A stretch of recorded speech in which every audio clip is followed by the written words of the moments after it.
Ackermann. I'm one of the pastors here at the Vineyard Longmont.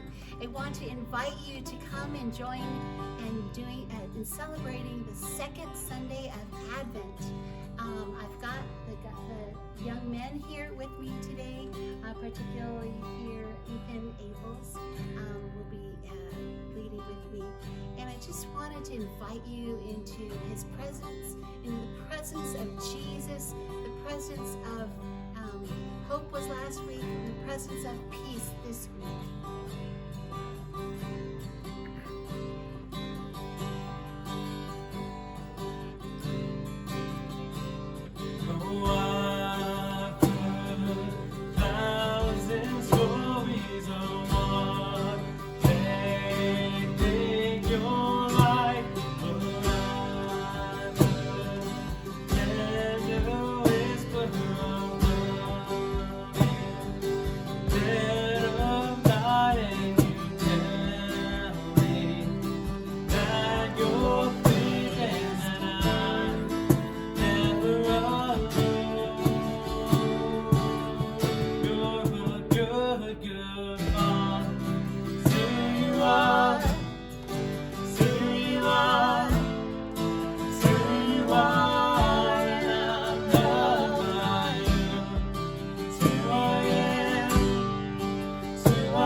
Howdy guys, my name is Ethan Abels and I am the worship intern here at Vineyard Longmont, and so this weekend we are celebrating the Advent of Peace. And peace is, it's not just peace for the moment, it's also peace as a preparation for God's Spirit and God's presence. So for me personally, peace has just been, it's very hard to achieve for me. Just through the chaos of daily life, through everything else, it's just really hard to grasp and maintain. So if that's you right now, just let's make this season all for peace. And God has a lot to say about peace, and I just have a couple verses here that I picked out that I think go to the point, like John 14:27. Peace I live with you, my peace I give to you, not as the world gives do I give to you. Let not your heart be troubled, neither let it be afraid. And then Paul has one in Philippians 4:6-7. Be anxious for nothing, but in everything by prayer and supplication. With thanksgiving let your hearts be known to God, and the peace of God, which surpasses all understanding, will guard your hearts and minds through Jesus Christ.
blessed morning.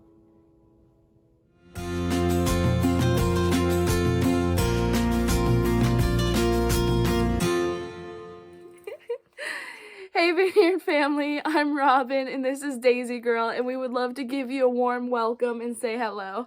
Alright, our first announcement is that if you would like to tithe, there is 3 different ways. First is in person at the Vineyard Longmont, second is by mail, and third is online at our website. Ka-chow! And next, if you would like to join us for our 7 steps on Wednesday, we are starting all over again, so it's the perfect time to grab a friend and an appetizer and join us. And next, we are so excited to announce that we are starting up Financial Peace University with Fran, and he would love to have you over and cook some dinner for you. Alright, 'tis the season, and our Christmas Eve service will be on the 24th from 6 p.m. to 7:30 p.m. Make sure to bundle up because we'll be caroling outside. And speaking of Christmas, we have a family advent calendar, and if you would like a PDF, please make sure to reach out to us. I think that's it. Good job, Robin. I did it in 5 minutes instead of 12.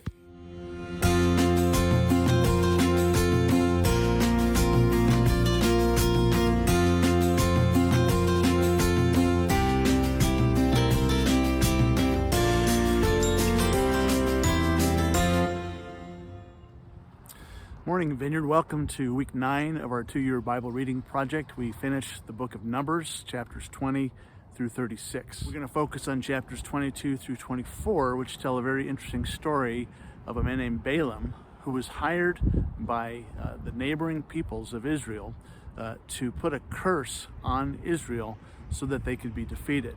A little bit of a backstory here. Israel has now moved right to the borders of the Promised Land. It's 38 years after the Exodus and the giving of the law. Israel has paid the price for their fear and their disobedience, their lack of faith in God. That generation has passed away, and now a new generation is at the brink of the Promised Land. They're just to the north and east of the Dead Sea. You see from this map here how close they are to the place of promise, and yet it's a very desolate area. Now they've just defeated 3 neighboring countries, and so they're coming upon a country called Moab, and the king of Moab, a man named Balak, is just freaking out. And we begin reading in chapter 22. Balak said, "A people has come out of Egypt. They cover the face of the land and have settled next to me. Now come and put a curse on these people because they are too powerful for me. Perhaps then I'll be able to defeat them and drive them out of the land. For I know that whoever you bless is blessed, and whoever you curse is cursed." So Balaam was a prophet from Mesopotamia, from the upper Euphrates River, modern Iraq or Babylon. He had a reputation, apparently, of having powerful, spiritually induced words. And so apparently at times in the past he had been used or hired to put a curse on people, and therefore those people would be defeated in battle. Maybe he had done this for the Mesopotamians or the Assyrians or some of the powers rising at that time. And so Balak offers a lot of money to hire this foreigner, not only a non-Moabite but a non-Israelite who had spiritual power to bless and curse. So he sends messengers to Balaam to hire him. And Balaam has 3 encounters with God that we read about in chapter 22. And the long and short of it is he agrees. He agrees to be hired to come down to the plains of Moab. He actually has legitimate encounters with God, and God tells him he's not going to let him curse those whom he has already blessed. And so Balaam gives that caveat. He says, I'll do it, but I can't speak anything other than what God is speaking. And he agrees to go. And that takes us to one of the more colorful scenes in the Bible, where Balaam is on his way, and the anger of the Lord is burning against Balaam for the possibility that Balaam will speak against God's people. God will not allow him to do that. And so we read about Balaam traveling on his donkey to Moab in preparation for this hire. And at one point, the donkey sees an angel in the road with a sword drawn. Balaam can't see this. The first time, he simply turns off of the road into a field. Balaam gets angry and starts to beat his poor donkey. The second time, they're going in between two vineyard walls, and the donkey again sees the angel, sword drawn, and tries to go around the angel. He presses against the wall and smashes Balaam's foot against the wall, and Balaam beats the donkey a second time. And finally, the third time, they go into an enclave where there's no left or right to go to. The angel is blocking the way, and the donkey just simply crouches on the ground and won't move. Balaam beats him a third time. And then the amazing thing happens. God enables the donkey to speak. And now let's look at the conversation between master and donkey, starting at verse 28 of chapter 22. The Lord opened the donkey's mouth, and it said to Balaam, "What have I done to you to make you beat me these 3 times?" Balaam answered the donkey, "You've made a fool of me. If only I had a sword in my hand, I would kill you right now." Then the donkey said to Balaam, "Am I not your own donkey, which you have always ridden? To this day have I been in the habit of doing this to you?" "No," he said. And so at that point, the Lord opens the eyes of Balaam. It's interesting because God has been speaking to Balaam already, but now he gives him further revelation, shows him what'll happen if he speaks words other than God's own words. This is very important because Balaam goes in and he honors his earlier promise to not say anything other than what God says, except now he really is going to fulfill it by penalty of death. And thus begins 7 messages from Balaam. Now these messages are notable, and the reason I picked these for today is because they're incredibly insightful. They're prophetic. They're words from a non-Israelite about who God is and what God's doing with his people, and they're delivered to a man trying to curse God's people. The first message, unaccusable, and I'm going to read from chapter 23, verse 7. Then Balaam spoke his message. "Balak brought me from Aram, the king of Moab from the eastern mountains. Come," he said, "curse Jacob for me. Come, denounce Israel. How can I curse those whom God has not cursed? How can I denounce those whom the Lord has not denounced? From the rocky peaks I see them, from the heights I view them. I see a people who live apart and do not consider themselves one of the nations. Who can count the dust of Jacob or number even a fourth of Israel?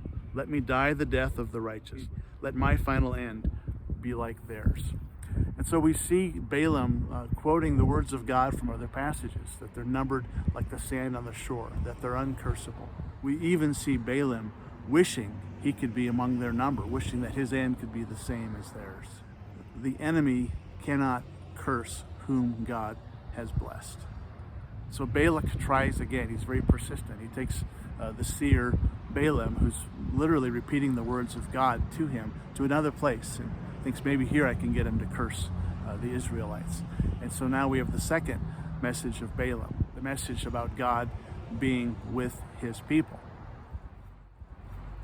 "No misfortune is seen in Jacob, no misery observed in Israel. The Lord their God is with them. The shout of the king is among them." You see the first beautiful truth in the second message, that the Israelites have a unique advantage to anyone else in the world, particularly the Moabites, that their God literally lives with them. He's among them. In addition to that, verse 24, "People rise like a lioness. They rouse themselves like a lion that does not rest till it devours its prey and drinks the blood of its victims." That's a tasty thought. In the next message, we see that the king that Balaam refers to is actually the lioness, the presence of God amongst his people, ready to tear up his enemies, their enemies. Now, this is not the first time a king is mentioned, and I remember when I first was reading these messages or oracles from Balaam, I thought, that's odd, they're talking about a king, and Israel is nowhere near having a king. Well, it's because it's a prophecy. Balaam is not only speaking God's current blessing to Israel, he's now beginning to prophesy about the future of Israel. He's prophesying about a king who will defeat his enemies. And this isn't the first time, because there's 3 times leading up to this point in the Pentateuch up to this point where a king is prophesied for God's people. In Genesis chapter 17 and again in Genesis chapter 35, we read about the reality of a future king of Israel. The third message from Balaam speaks about the character and the blessings of the people of God, that they are like trees, for example. "How beautiful are your tents, Jacob, your dwelling places, Israel. Like valleys they spread out, like gardens beside a river, like aloes planted by the Lord, like cedars beside the waters." Water will flow from their buckets. Their seed will have abundant water. Their king will be greater than Agag. Their kingdom will be exalted. This makes me think of Psalm chapter 1 that talks about the person who fears the Lord, who loves the law of the Lord. He's like a tree planted by water. Well, this is how God's people are described by this foreign seer, that they're like water and seed constantly flowing over the land and producing beautiful things. And we see the first prophecy about the king, once again, specifically being greater than Agag, who was a representative of a people that constantly caused trouble for the Israelites. The Amalekites were their name, and David is the first king that has significant victory over these people. And finally, the fourth message from Balaam goes into further detail about this king. I see him, but not now. I behold him, but not near. We get the sense that this king that he's talking about now is not anywhere in the near future, but he's in the distant future. A star will come out of Jacob, a scepter will rise out of Israel. And it's ironic because people from this very land, people called wise men, and it's just described in Matthew chapter 2, come to see the star rising out of the land. And this prophecy about a star is first mentioned here. And by the way, these words or oracles from Balaam are considered some of the oldest prophecies in the Bible. And they're repeated by Isaiah later on, talking about a light rising in the land, beautiful scepter ruling the entire world. And so we have Balaam with these four messages describing the presence of God with the people, describing the future monarchy of Israel, and ultimately describing the ultimate king, the Messiah, to rise out of this people and to conquer the entire world. Now, maybe you're not familiar with this idea of a prophecy being given that has a short-term fulfillment and a long-term fulfillment. Well, that's what's happening here with Balaam, with the coming king several hundred years hence, and ultimately eschatologically or end times related, a future Messiah king coming out of this people. This is something I love about the Old Testament, and we'll see this as we continue in the weeks ahead, of prophecies given that have a short-term fulfillment and a long-term fulfillment. Perhaps my favorite is Isaiah chapter 7, where we see a prophecy given about a young maiden giving birth and God delivering his people through that, fulfilled in the short term in chapter 8 of Isaiah, but ultimately speaking about a young maiden being a virgin, producing a child, a son who is given, who will one day rule the entire world. Let's discuss some of the conclusions we can get from this amazing passage of Scripture. Number one, God can reveal himself and speak through anyone. If God can speak through a donkey, if he can speak through a seer for hire, guess what? He can reveal himself and speak through people like you and me. Secondly, nobody can successfully curse those whom God has blessed. And guess what? God has blessed you and he's blessed me. If you feel cursed, if you feel assaulted, you need to know that it is something that cannot enter you. It's something that can assail you from without but cannot penetrate within. You need to take comfort in the fact that who God has blessed, he cannot be cursed. However, number three, all of us can be tempted. And as we read on in Numbers, we find out that Balaam does not curse God's people, and he ends up not getting paid by Balak. But he does, in fact, incite a neighboring people, the Midianites, to seduce Israel. And this horrible, well-known event called the Baal of Peor is a place right after these events where Israel, uncursable, is in fact tempted and seduced. And the Midianite send their women to entice the Israelite men to worship other gods. It's tough to resist a beautiful woman. And they end up sleeping with the Midianite women as well. You and I cannot be cursed, but we can be tempted, and of course we often are, and we often fall. The beautiful thing here is there's a price, even though there's a price to pay for our falling, there is always a gracious God who enables us to get up. Have you fallen? Just get up again. Just get up. And my final conclusion is this wonderful news that as the people of God, you and I, the King, in fact, lives with us. He's not a king who's far away. He's not a king who watches from a distant place, but he is a king that lives in our midst. He is a king that we can shout about. He is a king who is a lion or a lioness devouring its prey. Do you feel oppressed by life? Do you feel oppressed by situations or people? Well, guess what? You can shout to your king, and he will rise up like a lioness to destroy his enemies and your enemies. It's a beautiful, beautiful picture. This king was prophesied to them. He currently lived with Israel. He became an actual king in the person of David and the Israelite monarchy, and ultimately he was a king in the future who would rise up like a star, holding a scepter, and eventually rising over the entire earth and conquering all peoples. This is a picture of conquering that's actually a beautiful thing. I remember as a young man when I was conquered by this king and I became one of his subjects. What a wonderful place to be. And may everybody in this planet become subject to the loving, gracious Son of God, Jesus Christ, who came and died for us and will eventually vanquish all evil from this world. This battle will be over, and we will in fact enter the promised land. Despite our mistakes, despite our sins, the promised land will be entered into. Next week we continue in the book of Deuteronomy. Donna will be speaking for the first section of Deuteronomy and deliver a beautiful message. I encourage you to read it. God bless you, and see you next week.